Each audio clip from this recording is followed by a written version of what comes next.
Hello, আসসালামু আলাইকুম everyone. কেমন আছো সবাই? আশা করছি সবাই ভালো আছো। আমিও ভালো আছি। ঘরে বসে থাকতে ভালো লাগে না, তাই কিন্তু চলে গেলাম আমরা ঘুরতে। আজকে কিন্তু আমরা ট্রাভেল করতে চলে গেছি। আজকে আমরা অনেক লং একটা ট্যুর দিয়েছি। আর লং ট্যুরটা হলো ধামরাই থেকে আমরা ড্যাফোডিলের দিকে চলে গেছি আশুলিয়া। সো এটা কিন্তু আমাদের জন্য একটু লং ট্যুর, কারণ আমরা নর্মালি সাভার থেকে তারপরে ড্যাফোডিল বা আশুলিয়ার দিকে যাই, কিন্তু আজকে কিন্তু আমরা ধামরাই থেকে তারপরে ডিরেক্ট চলে গেছি একদম আশুলিয়াতে। ইস্টার্ন ইউনিভার্সিটির সামনের স্পেসটা এত এত সুন্দর। এখানে কিন্তু এখন অনেক অনেক মানুষ ঘুরতে আসে, কারণ এই জায়গাটা অনেক বেশি সুন্দর, একদমই খোলামেলা আর একদমই মনোরম প্রকৃতি, যেখানে সবাই মিলে একটু বসে আড্ডা দিতে পারে। সো আমরা কিন্তু সেখানেই চলে গেছি। আর এই জায়গাটাতে একটা পুকুরের মতো আছে। এইটা নর্মালি মাছ চাষ করে মেবি। সো এটার পাশে কি আরেকটা বাগানের মতো আছে, যে জায়গাতে অনেক অনেক ফুল গাছ পাওয়া যায়। আর এই সাইডটাতে তো আরো বেশি সুন্দর, ওই যে ইস্টার্ন ইউনিভার্সিটি দেখা যাচ্ছে।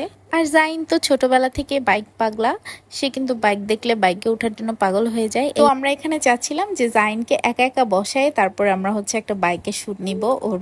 ও একা বসে থাকবে, আমরা আশেপাশে থাকবো না। কিন্তু আমরা দুইজনেই লিটারালি অনেক বেশি ভয় পাচ্ছিলাম, কারণ ও যদি পড়ে যায় তো বারবারই কিন্তু জাইনের বাবা ওর পাশে যেয়ে দাঁড়াচ্ছিল, কারণ আমরা ভয় পাচ্ছিলাম যে ও যদি একা একা বসে পড়ে যায় এইদিকে তাহলে কি হবে। কিন্তু আল্লাহর রহমতে সে পড়ে নাই, সে খুবই অ্যাক্টিভ বাচ্চা।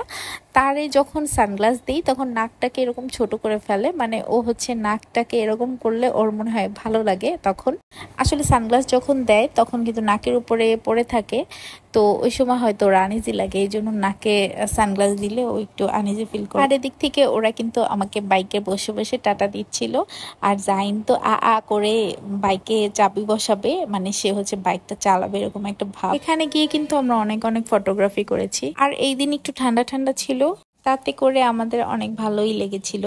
আর জাইনকে নিয়েও কিন্তু আমি বাইক চালাতে পারি। সবাই যদি আমাদের এই বাইক চালানোর ভিডিও দেখতে চাও তাহলে অনেক অনেক বেশি কমেন্ট করবা। তোমরা যারা এখনো পর্যন্ত আমার ইউটিউব চ্যানেলটাকে সাবস্ক্রাইব করো নাই তাহলে অবশ্যই অবশ্যই সাবস্ক্রাইব করে দিবে। তোমরা যারা সাভারের আশেপাশে আসো তারা সবাই এখানে কিন্তু ঘুরতে আসতে পারো। আর এই জায়গাটাতে শুক্রবার অনেক বেশি মানুষ থাকে আর ক্রাউড থাকে।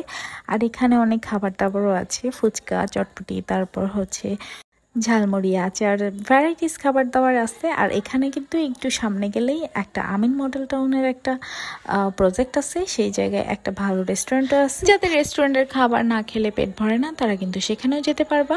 আর আমাদের বাসা থেকে কিন্তু এটা অনেক কাছে, এই জন্য কিন্তু আমরা সবসময় এখানেই চলে যাই। বিশেষ করে আমার বাবার বাসা থেকে অনেক বেশি কাছে, কিন্তু আমার শ্বশুরবাড়ি থেকে একটু বেশি দূরে। আজকে কিন্তু আমরা শ্বশুরবাড়ি থেকে এসেছি, এই জন্য অনেক বেশি লং ট্যুর মনে হচ্ছে। আর এই যে দেখো, জাইন কিন্তু পানি খাচ্ছে ফিডার দিয়ে। তখন কিন্তু ও পানি খেতে গেলেই বারবার ওর বেসন যেত, এর জন্য আমি কিন্তু অনেক সাবধানে ওকে পানি খাওয়াইতাম। আজকের ব্লগটা এই পর্যন্তই। তোমরা সবাই সুস্থ থাকবে, ভালো থাকবে, আমাদের জন্য অনেক অনেক দোয়া করবে।